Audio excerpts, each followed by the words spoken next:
Hey guys, it's Sarah, and today we are going to talk about some books that I would recommend for prompts that are going to fit the Historathon bingo board for the Historathon read-along that we are doing for the month of February. So I'm hosting this with Amanda from The Curly Reader, and we're going to take the month of February. We created a bingo board with a bunch of different prompts on it and thought it'd be fun to do a historical fiction readathon. Now, since there are 9 prompts on that bingo board, we thought it'd be fun to show you guys some examples of some of the books that would fit those prompts in case you're having some trouble. We both had trouble with a couple of these prompts, even though we're the ones that came up with them. And just finding the books from our shelves was interesting. We did find stuff for everything, but it took some searching, so that was pretty cool.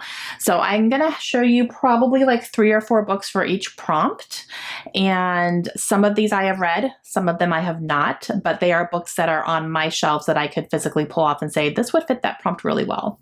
So whether I read it or not, it could still be an option for you. Okay, so here is the bingo board. So this is what it looks like.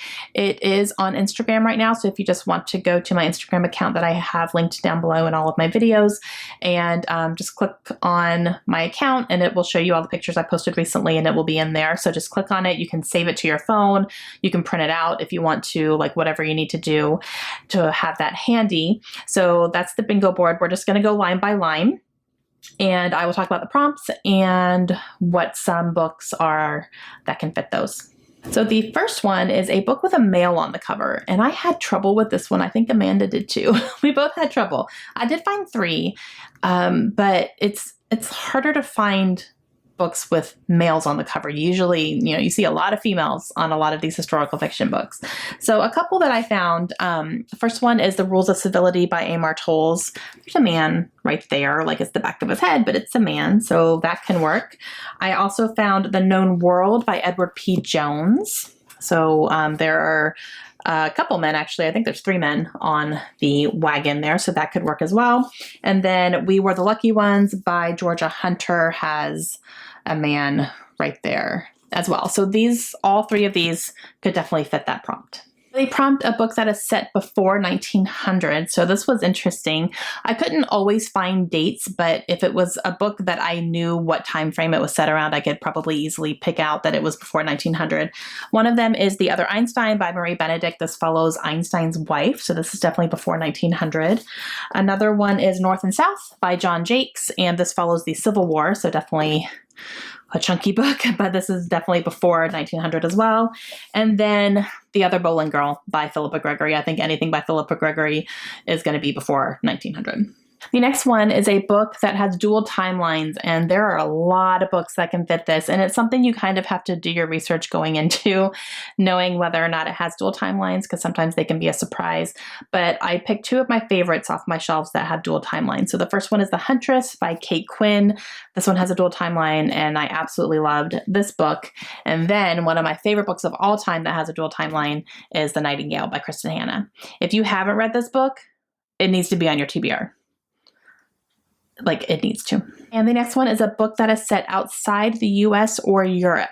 So this one was interesting, and I think you guys might find more than you're expecting.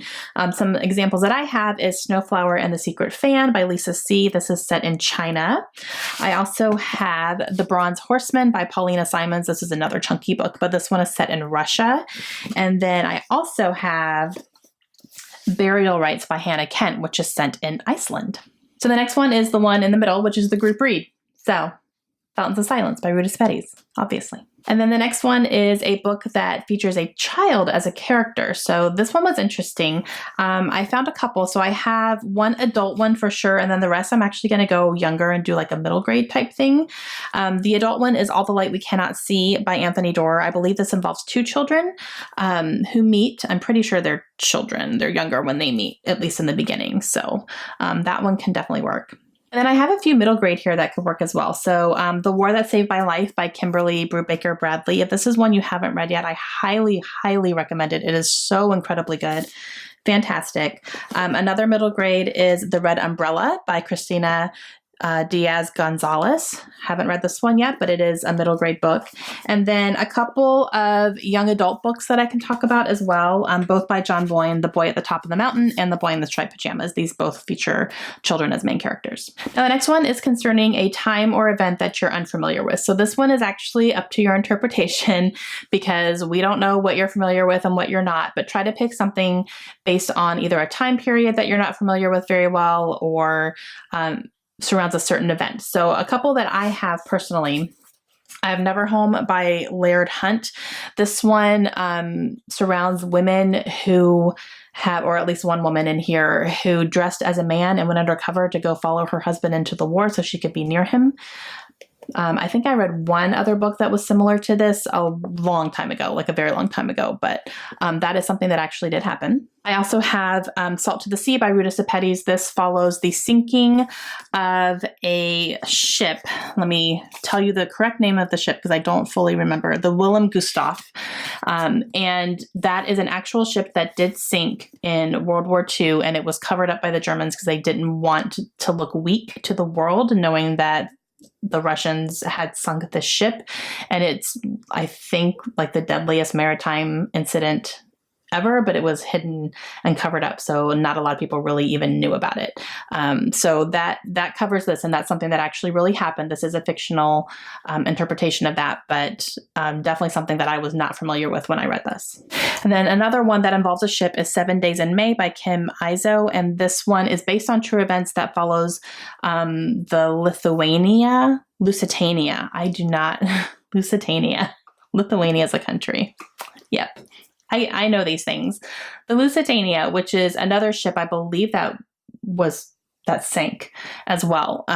But we don't hear a ton about that one either. The next one is to read a book that features a real historical person. So a real person from our history anywhere in the world that is either featured or talked about in the book. It doesn't have to be like a central character. It could be just someone who's mentioned a whole lot because they were prevalent in that area and the time, like that type of stuff. So this one does take a little bit of research to kind of know what historical figures are talked about in these books. But a couple of examples that I pulled here. Victoria by Daisy Goodwin. So this follows like Queen Victoria. So that could definitely work. Jefferson's Sons by Kimberly Brew Baker Bradley follows the sons, I think a couple of the sons that Thomas Jefferson had with his slave Sally. What is her last name? I can never remember. I always know it starts with an H and I can never get it right. Sally Hemings. So he's going to be, obviously featured in this book, whether he's like fully present there or not, I don't know. Another one, My Dear Hamilton by Stephanie Dray and Laura Kamoe. And this one follows Eliza Hamilton, who was married to Alexander Hamilton. So obviously he's going to be, in here. Following along in the same vein there, The Secret Wife of Aaron Burr.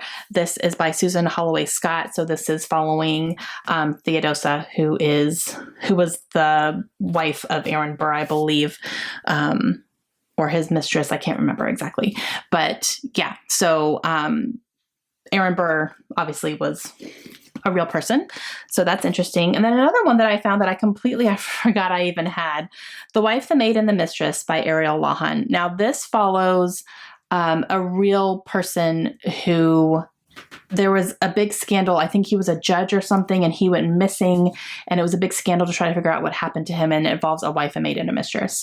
And that was all real. So he's a real person and not necessarily anyone famous by any means, but it follows like a real person who actually disappeared. So I thought that this would count for that too. And the last one is to read a book with a location in the title. So this one, I found a few on my shelves that work for this. One of them is Next Year in Havana by Chanel Clayton. So Havana is obviously a location. A Gentleman in Moscow by Anne Martels. Moscow.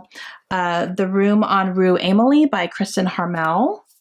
So Rue Amelie is like a location, so that could work as well. And then The Lost Girls of Paris by Pam Jenoff, which is a fantastic book. And if you haven't read it, I would definitely recommend this one. And also think about books that you can double up on if you want to. Like, there's no rules here. If you want to use one book for 3 prompts, go ahead and do that, and you can fill out your bingo board. So some examples of the books that I pulled here that can fit double prompts. Next Year in Havana, it has a location in the title like I talked about. This also features Fidel Castro in here. He's not an actual character that you see, but he's talked about a lot in here because this is partly set in Cuba in the time frame where there was a lot of turmoil happening, and it was a really scary time. So, and this also is a dual timeline as well. So this fits quite a few prompts. Another one here is, The Other Boleyn Girl. This is set before 1900. It also features a historical figure in Henry VIII and Anne Boleyn. Those were real people. So this one follows a few prompts as well. It could also fit, if you don't know a lot about the Tudor time frame or you don't know a lot about Henry VIII. A lot of people do at this point, but if you don't, then they could fit that prompt as well. The Boy in the Striped Pajamas, again, it's a child character. This also features Hitler in here. He is actually in 1 or 2 scenes in this book. So definitely one that would fit that prompt as well. And for burial rites, this one is set in Iceland, so it's set outside the US and Europe. And it is also something that if you do not know the story behind this book, it could be something about something you're not familiar with, but this follows the true event of I believe the last woman that was executed in Iceland. She was convicted of murder, and so you follow her and her journey to being executed. So it was all a real thing. It was a real woman that this is following. So this could be something that you're unfamiliar with. Okay, guys, that's going to be it for my recommendations today. My room is a mess right now. I have books everywhere, but I hope that helped. And I hoped that some of my recommendations, whether you take any of these specific books or not, or if it just gave you ideas of what you could pick from, maybe you can look at your shelves and be able to pick some books based off what I picked as well. So I hope that it helps. I'm going to have my TBR up tomorrow, and Amanda is as well. Amanda is also doing recommendations today too, so she's going to have some different things for you to see as well. I'm really interested to see if we pick any of the same books because we haven't talked about what we're recommending. So it'll be interesting to see what's on her shelves that she can talk about. And make sure you check her out today. I'll have her link down below. And come back tomorrow because we're going to share our TBRs with you. So I'm very excited about that. Okay, hope you guys have a great day. Let me know if you have any questions, and I will see you again soon. Bye.